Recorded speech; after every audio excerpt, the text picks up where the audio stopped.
नमस्कार साथियों, स्वागत है फिर से एक नई वीडियो में। साथियों, आज की इस वीडियो में फिर से हम एक न्यू क्वेश्चन देखेंगे एमडीसी हिंदी का। दोस्तों, ये तो आपको पता है सेमेस्टर 1, 3 दोनों के लिए, ठीक है। इससे पहले भी बहुत सारा वीडियो बना दिया गया है, तो आप प्लेलिस्ट में जाइएगा। इधर उधर जाने से कोई फ़ायदा नहीं, प्लेलिस्ट में जाइए, सारे वीडियो आपको एक एक करके मिल जाएंगे। आप सारे देख लीजिएगा, सब इसी के अंदर आपके एग्ज़ाम में आएंगे। तो क्वेश्चन है दोस्तों, बोल रहा है कि झारखंड में हिंदी पत्रकारिता का उद्भव और विकास पर प्रकाश डाले। ठीक है, यहाँ का लिखना भूल गए, आप समझ लीजिए, ठीक है।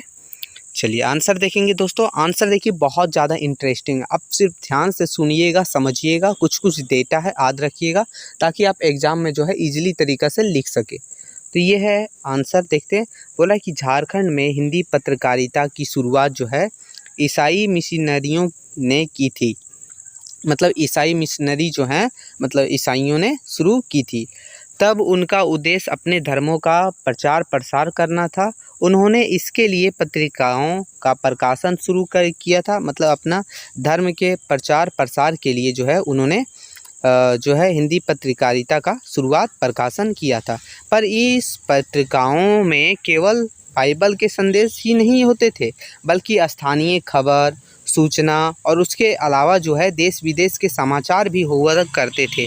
मतलब कहने का मतलब है कि झारखंड में जो हिंदी पत्रकारिता का शुरुआत हुआ है वो ईसाइयों के द्वारा हुआ है। वो अपने धर्म के प्रचार प्रसार के लिए शुरू किए थे, लेकिन इसमें बाइबल के संदेश के साथ साथ दोस्तों आसपास के खबरें, स्थानीय खबरें, सूचनाएं, देश विदेश के समाचार सब होते थे, ठीक है। इन पत्रिकाओं को देखने से यह पता चलता है कि ये पत्रिकाएं उस दौर में किस तरह समाचार और सूचनाओं से खुद को अपडेट रखती थी। मतलब ये पत्रिकाएं जो है वो समाचार और सूचनाओं से जो है खुद को बहुत ज़्यादा अपडेट रखती थी, ठीक है। आगे देखते हैं। खैर, झारखंड बिहार से पहली पत्रिका निकली जो रांची से प्रकाशित हुई। उसके बाद जो है सबसे पहली जो पत्रिकाएं निकली है वो रांची से प्रकाशित हुई। उसका नाम था घर बंधु। क्या था? घर बंधु। इसका प्रकाशन जो है वो 1872 ईस्वी में हुआ था। साथियों, आप ये पॉइंट को ज़्यादा से ज़्यादा ध्यान रखिएगा, क्योंकि 1 नंबर का क्वेश्चन में ये क्वेश्चन पूछा जा सकता है, ठीक है। 1 नंबर वाला में ये पूछा जा सकता है कि पूछेगा कि झारखंड में सबसे पहली जो है, या तो बिहार भी पूछते, क्योंकि उस समय झारखंड बिहार दोनों एक ही था। तो उस समय सबसे पहला जो है समाचार या तो मान लीजिए पत्रिका जो है रिलीज हुआ था, वो कहाँ से हुआ था? तो रांची से हुआ था। कब हुआ था? 1872 ईस्वी में। उसका नाम था घर बंधु। क्या था? घर बंधु। चलिए आगे देखेंगे कि यह पत्रिका आज भी अनवरत निकल रही है। मतलब सीधा समझिए, आज भी निकल ही रही है। राष्ट्रीय स्तर पर भी इस किसी हिंदी पत्रकारिता की इतनी आयु नहीं होगी। गौर करने की बात यह है कि वर्ष 1972 में ही रांची में लियो प्रेस की स्थापना हुई। मतलब ये गौर करने की बात ये है कि 1972 में जब घर बंधु पत्रिका का आविष्कार हुआ, मतलब प्रकाशन शुरू हुआ, लेकिन उसी समय ही जो है लियो प्रेस की भी स्थापना हुई थी रांची में ही 1972 ईस्वी में ही। 2 नवंबर 1845 को ही यहाँ जर्मन मिशनरियों का आगमन हुआ। धीरे धीरे ईसाइयों की संख्या बढ़ती गई और कुछ वर्षों में उन्होंने यहाँ हिंदी और स्थानीय भाषा सीखकर पत्रिका का प्रकाशन शुरू कर दिया। 1 दिसंबर 1872 को, ठीक है, 1 दिसंबर 1872 को इसका पहला अंक आया था।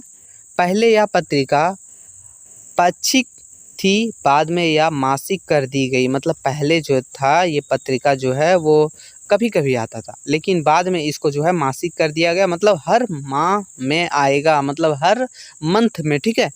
अब यह मासिक ही निकल रही है, मतलब हर मंथ में निकल रही है, अभी भी निकलती है, ठीक है, ध्यान रखिएगा।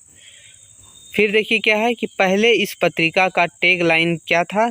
चूटिया नागपुर की एवं जेलिकल मंडलियों के लिए, ठीक है। इसका जो टैग लाइन था वो किसके लिए था? चूटिया नागपुर के लिए और जेलिकल मंडलियों के लिए। लेकिन अब गोसनगर चर्च की मासिक हिंदी पारिवारिक पत्रिका हो गई है। वर्ष 1882 से अंक प्राप्त है, पहले कोलकाता और बाद में पटना से। इसके बाद बिहार बंधु का प्रकाशन शुरू हुआ, ठीक है। यह पत्रिका अब बंद हो चुकी है। बिहार बंधु जो है वो अब बंद हो चुकी है। इस तरह संयुक्त बिहार में घर बंधु हिंदी की पहली पत्रिका कहीं जाने जा सकती है। तो इस हिसाब से आप कह सकते हैं कि पूरे बिहार, उस समय तो बिहार ही था ना झारखंड, तो आप सीधा समझिए पूरे झारखंड या पूरे बिहार समझ लीजिए में जो है वो घर बंधु पत्रकारिता है उसको सबसे पहली पत्रकारिता कहा जा सकता है। निष्कलंका भी मिशनरी की पत्रिका है जो 1920 से निकल रही है। निष्कलंका जो है वो मिशनरी का ही पत्रिका है, लेकिन ये जो है 1920 से ही निकल रही है। इसके बाद जो है छोटा नागपुर दूत, आदिवासी चांदनी आदि पत्रिकाएं निकली और बंद हुई। मतलब उसके बाद जो है वो बहुत सारी पत्रिकाएं निकली झारखंड बिहार में, जिसमें था छोटा नागपुर दूत, आदिवासी चांदनी और भी बहुत सारे, ठीक है, निकली भी और बंद भी हुई। चलिए आगे देखेंगे इसका कुछ। आगे दोस्तों देखिए इसका कुछ नहीं है, मतलब सीधा समझिए हम लोग इतने ही लिखे थे, ठीक है। इसमें देखिए इसमें सिर्फ आपको बताना है, आपको ध्यान रखना है। आप इसमें ऐसे भी लिख सकते हैं, पहले लिखिएगा पत्रकारिता क्या है, फिर लिखिएगा झारखंड पत्रकारिता का उद्गम एवं विकास। उसके बाद आप जो भी इसमें डेटा देख रहे हैं, जो भी विकास का प्रक्रिया देख रहे हैं, आप अपने हिसाब से बैठा कर लिख सकते हैं, कोई दिक्कत ना। दोस्तों इसका PDF आपको टेलीग्राम चैनल पर ईजिली मिल जाएगा, डिस्क्रिप्शन में लिंक है, जाइए जुड़िए और प्ले लिस्ट में विजिट जरूर कीजिएगा। फिर मिलते हैं नई वीडियो में, तब तक के लिए जय हिंद।